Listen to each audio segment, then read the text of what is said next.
Alright, so the chai time is over. I'm very sure where there is a tea, there is a hope, but this time we ran a little short of time. So I want everyone to please settle down so that my balcony audience could have a better view out here. For a very serene situation, may I please call on stage Mr. Arnab Kumar, Director, India Market Expansion Coinbase, to speak on Web3, the India imperative. Everybody put your hands together, a big one for them.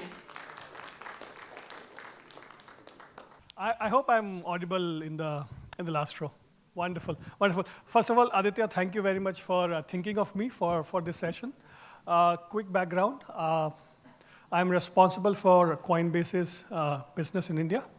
For the uninitiated, Coinbase is one of the world's largest Web3 crypto company, and probably the only Web3 company that is currently listed. So we are listed on NASDAQ.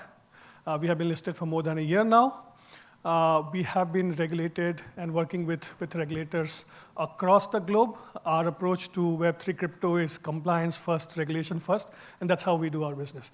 That was the part I wanted to keep in the beginning of the conversation and keep it aside, because what I'm going to speak about, hopefully, which resonates with all of you, is how should we be thinking about it? And a lot of you may have dabbled in Web3 crypto in your personal capacity, may not have done that through an institutional capacity.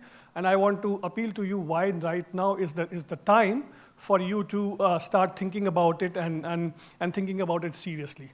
15 minutes is too small a time span to talk about all things Web3 and crypto. So I actually want to concentrate on only 3 themes. The first theme is, from a Web3 crypto perspective, is the technology imperative.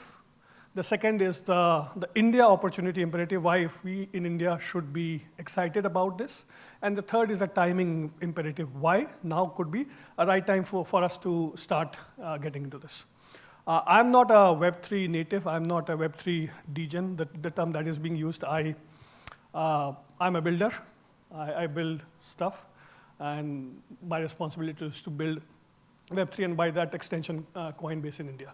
Now, when it comes to Web3 and crypto, the 3 areas, the first is the technology imperative. A lot of us would have directly or indirectly been in direct contact with technology for the past several years, and I could take the extension by saying the past several decades. Look at from 1990 onwards, how internet, how technology, specifically how open technology has evolved.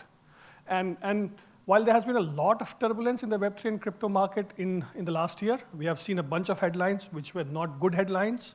There was one headline I hope some of you actually took notice of, which was this phenomenal moment in technology where Ethereum's consensus protocol moved from proof of work to proof of stake. This is probably one of the biggest technology shifts that has happened in open source era in a project that has been live. So imagine your enterprise solution, for example, that is running live with, say, 100,000 clients, and you do not shut it down. You simply change the core component of it while it is live, while it is working, and while it is being consumed by a lot of people. That is exactly what happened with technology, with Web3 in 2022, when Ethereum moved from proof of work to proof of stake. A lot of conversation was happening whether crypto is very, very energy inefficient. This single change, while the product was live, drastically brought down the energy consumption of Ethereum and to the order of 99.9%. This kind of technology shift we have not seen in open technology era. This is the first thing that I want you to take away from this session.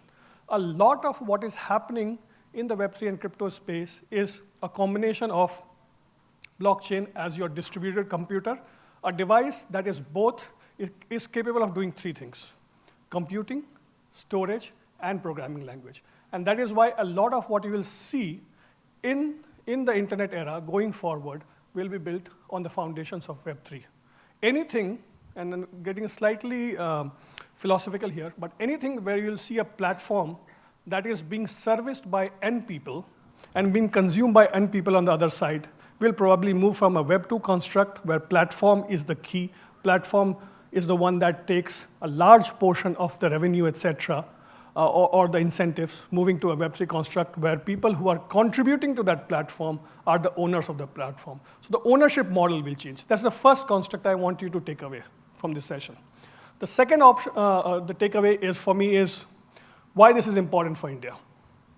Now, look at any emerging technology that has come and taken shape over the last 60, 70 years.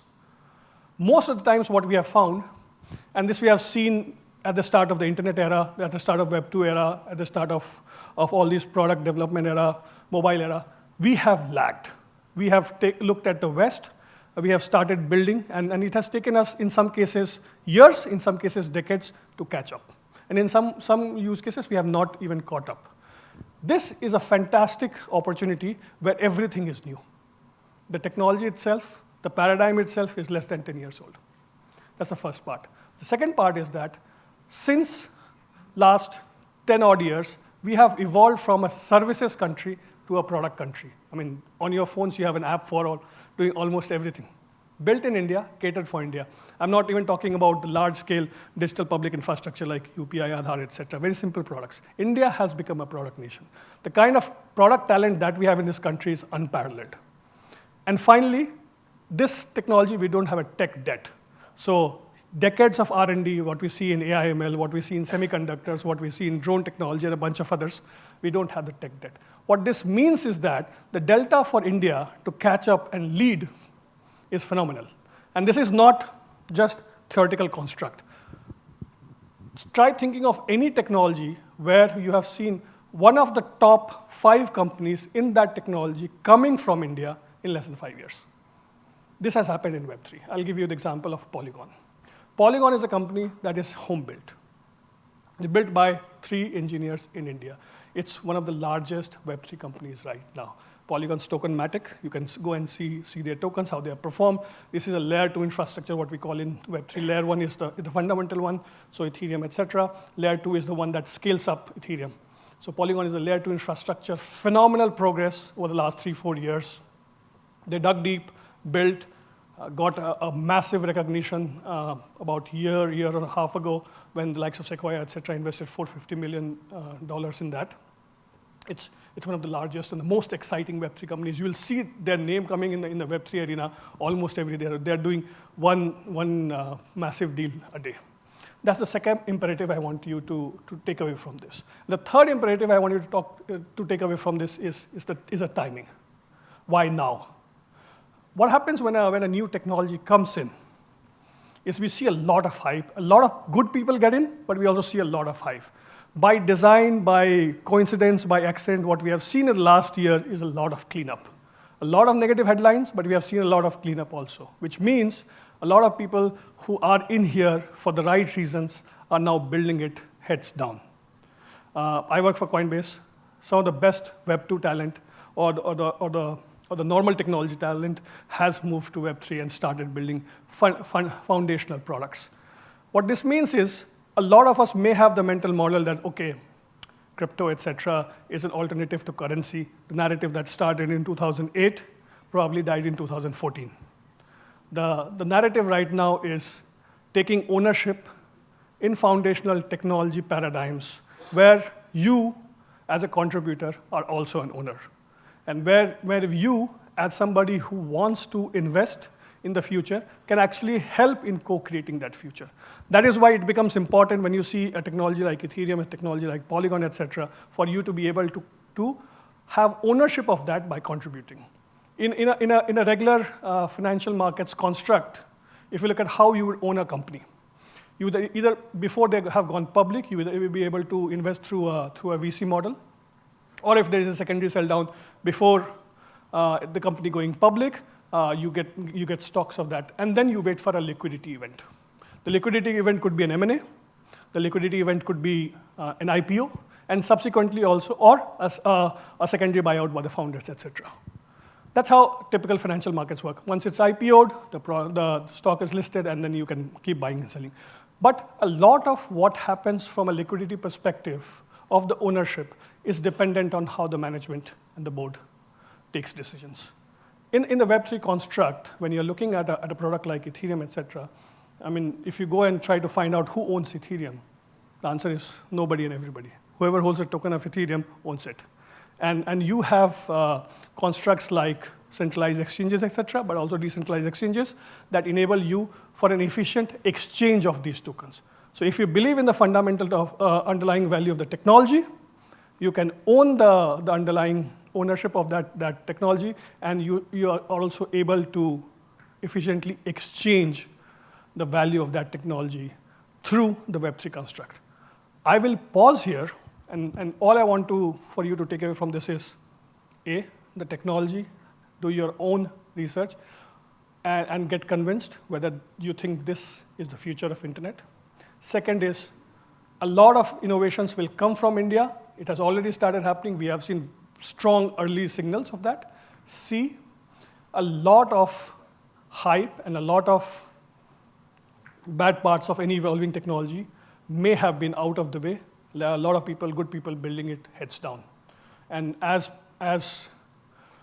people in this room who are thinking of ways to contribute to technology, and no investment advice, but if you think this is the future, then be a part owner of that, and hopefully get rewarded for that early thought leadership and early ownership is what I want to take away from this.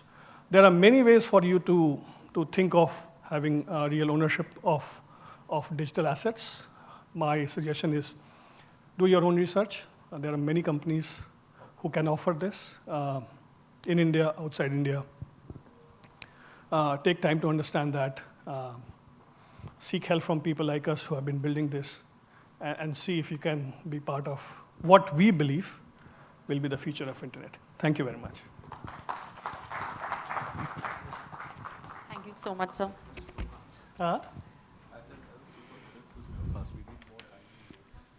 Thank you so much, Mr. Kumar. It was a lovely session and an informative one. Everyone, put a lovely round of applause for them. Thank you so much, sir. It was nice having you.